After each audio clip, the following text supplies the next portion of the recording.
Hey, this is Adam Marsland, and I'm on my fifth search for Bill Ewasko.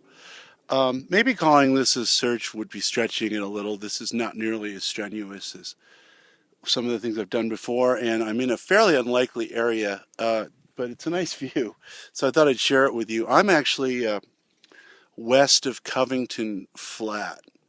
Now, this is an area that has not been searched very much. It does lie fairly near the 10.6 mile radius, and there are hints of cell coverage around here, although surprisingly, even though I can see Joshua Tree Village from here, I can't get a text out. The reason I'm looking up here, besides the fact that right now I'm a bit out of shape because I've been living in my car for 30 days and I want to do something fairly safe and easy, is that I've been thinking a lot about the mechanics of what happened with Bill. He pinged the cell tower more than 3 days, Thursday, Friday, Saturday, Sunday, I guess it was 2.5 days, after he set out from his car. And the distance from his car to about where the cell was pinged is in the roughly 10 or 12 mile radius. And it's a long ways away, but you would expect him to cover either less distance if he was injured or more distance if he wasn't. And if he was injured, you would expect him to be found not far from wherever he pinged the tower.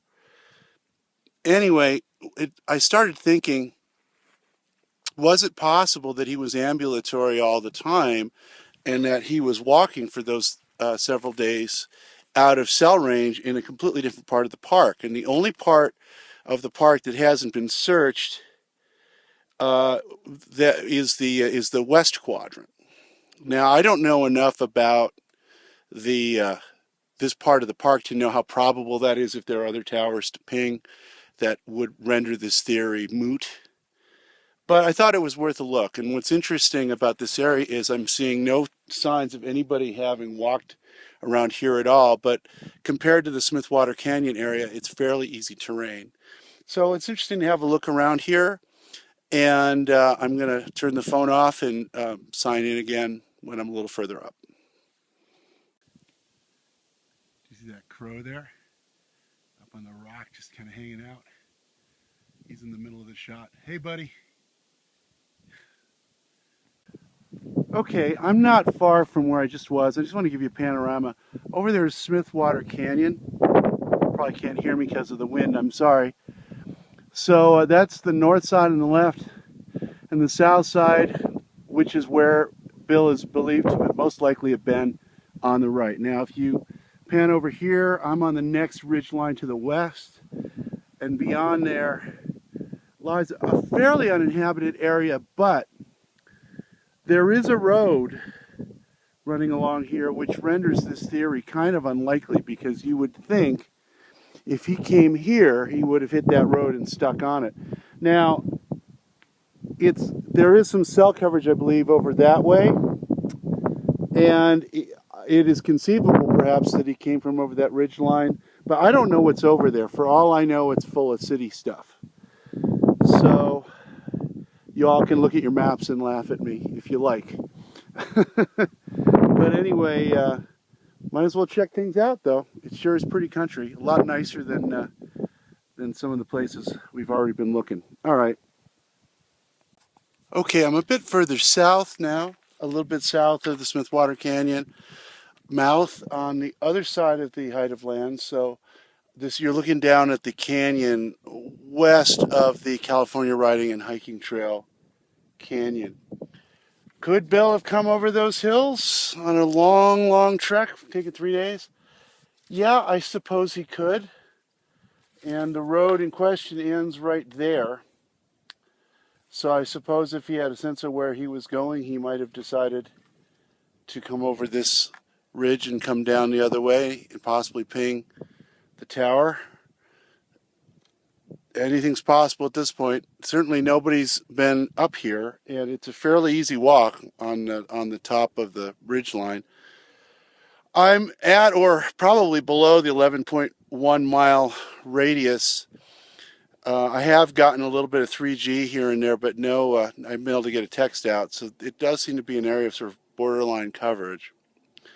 So I've seen what I need to see on this side, at least so I get a mental picture of it. And I'm going to head over to the far side over that way to the Smithwater Canyon mouth. Don't know what I do when I get there. I might just head back to the car. I might poke around a little bit. We'll see. Okay, now this is a little bit interesting. This is just south of where I just was, and I'm starting to work my way down. And I don't think I'm going to go this way. I think I'm going to go back. But what's interesting about this is if Bill had come from over there, his car was parked way that way. Here's the California Riding and Hiking Trail. So this kooky theory of mine has him wandering around over here for 2 or 3 days. Now, if he'd come over here, gotten to where the road went, and decided he had to get back over to the canyon where his car was, assuming he even knew that's where it was. There is a canyon that runs directly between them, but oh God, it looks terrible. It looks really, really bad. And the terrain below me also sucks. So it actually is conceivable, I suppose, that he would have gone over where I just was, because it would be the easiest way over. I certainly don't want to come down over here. No way. So I'm going to backtrack a little bit. I'll keep my eyes a little more open. But anyway, again, this Smithwater is right there. So this other canyon I'm looking at sort of extends as if it was the Smithwater Canyon extension and goes over to the parking spot for the road in the canyon west of the California Riding Hiking Trail canyon. Okay, backtracking now. Well, I'm only filming this stuff because I don't really know what it is, and it's the only man-made thing other than a balloon I have seen.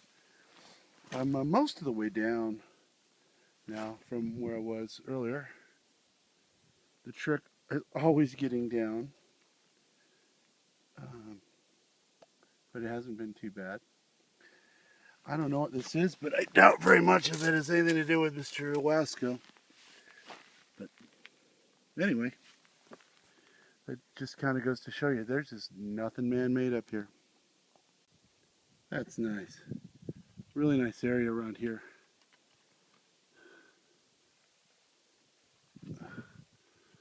Almost back. Well, that wraps it up. Didn't really find anything, but didn't expect to. If nothing else, it was exciting to look in a place nobody had looked before, and I got to think about a new theory, and I'm going to be thinking about it a lot more. Anyway, it took the bad taste out of my mouth from the last trip out here, and a great way to end a 30-day road trip. So now it's margarita time. All right, over and out.